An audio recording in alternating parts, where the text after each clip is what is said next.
I hadn't realized that, but you're right. There is something about the races I have to bring up here.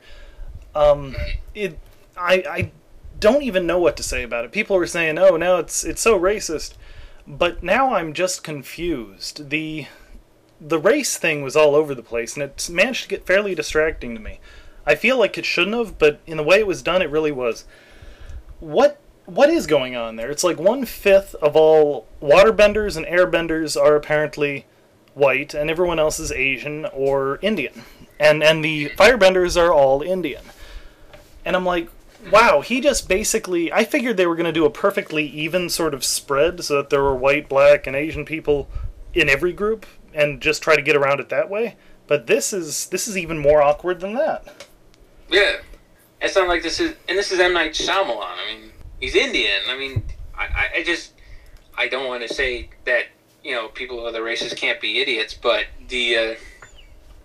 but you would think he would be a little more aware of these kind of thing, huh? Yeah, I should say here that I don't know how else. I mean, I don't personally have a way I would have adapted this movie from an entire season of a show. I mean, I would have probably ended up making it 20 hours long or whatever. Mm-hmm. But so I don't know where to criticize him in the general sweeps. But yeah, there was a lot of things that were just either glossed over. It managed to be rushed but boring. And the CGI, if I can bring that up, me and Matt were talking. We had concerns over the CGI animal characters. Well, they got around that by never showing the animal characters except for in the background. Yeah, they were never entities. Like, they introduced Momo, and he keeps showing up. Like, so was this thing following them? What was this thing's interaction with these characters? It feels like a lot of scenes were cut. Like it's like probably. I think we'll probably learn that like M. Night originally turned in like a 2.5 hour original cut, and then the producer's like, no, it's got to be 90 minutes. Yeah, the thing that bothered me most about this movie is how, like, in the show, it was like a journey show. So they went from one place to another, and in this one, they're sort of just in places with. And they were cutting almost from one point where Aang is dealing with firebenders to the next, without it feeling very fluid, you know. Yeah, the journey here really didn't feel all that epic at all. It felt like it took them a week to get to the North Pole. Yeah, as far as montages go, that was probably the least convincing one. It felt like they literally just spent 5 seconds in every town. Right, with like no direction. I didn't understand why they went anywhere. It was just like trying to cram every episode, like Haru's town. I think that was Haru's town from the show. Mm-hmm. It was like pointless, and I didn't understand. Just an excuse to have some earthbending, I guess. Yeah. Speaking of that stuff, it never made any sense how the Fire Nation actually got control of these areas, because when they captured these earthbenders, they just put them in like a dirt ditch. Like in the cartoon series, they put them on a metal ship out in the sea, right, where they can't earthbend, and it's because of that they lost their will to fight when they stopped having their the resources to fight.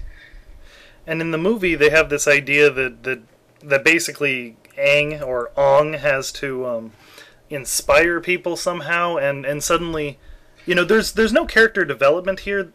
Aang is pretty much William Wallace right away, I guess. He's saying, "Oh, now you have to fight, even though I ran away from my own troubles and haven't really gotten over this issue just yet." It's like it's almost painful to watch.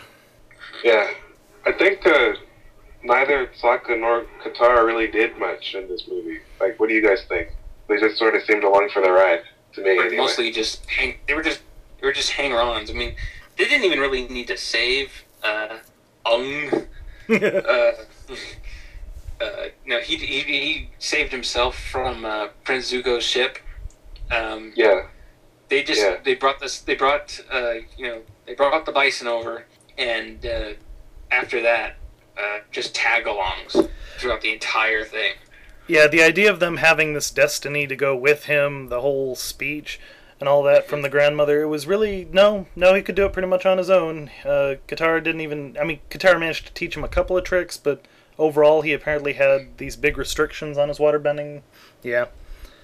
As for the bending itself, it was fairly good for what it was, but it wasn't very imaginative, I thought. I mean, the effects were okay, but there wasn't much imagination employed. It was like Aang's entire strategy in fighting is push, push, push, push, push. And really slow pushing. Like, before he does a move, he has to do, like, 15 seconds of dance. That was very unnatural, yeah. Yeah, it's like you know, in the cartoon series, it's like instantaneous, because that's the only way it would be effective. Yeah, he could fit a Kamehameha in there if he wanted to. Anyway. Yeah, it was very choreographed, and like there are times where you could just kind of see bad guys, I guess, just sort of sitting there waiting to get hit while he's rapping. It's ridiculous. The action scenes in general were just really bad. They were really slow and really badly choreographed. A lot of them had this thing where they had this slowly rotating camera around the hero, and because of this, you never really got a good semblance of like how many people Aang was fighting, how many, you know, what directions they were coming from, what he was thinking, and because the action was so slow and the camera movements were so slow, it was just boring. Yeah, it was really unconvincing, the violence in this movie. I know it was like PG and it's like a kids movie, but in like the end battle, there was like when everyone looks up at what Aang's doing, nobody has died or even fallen to the ground. So I don't know what kind of battle is going on. Can I rant about that? Yeah, I want my water Godzilla. God damn it! I want my water Godzilla. I was wondering about that too. How essential was that? Like, I thought it was essential. Why does a big wave scare them off? Like, oh no, a wave! We weren't expecting this in the realm of the water wizards. Like, the reason the water Godzilla is so great is because it's something completely out of left field. Hi, I'm Water Godzilla. I'm going to destroy all your ships. I don't know if that's its official name, but it should be.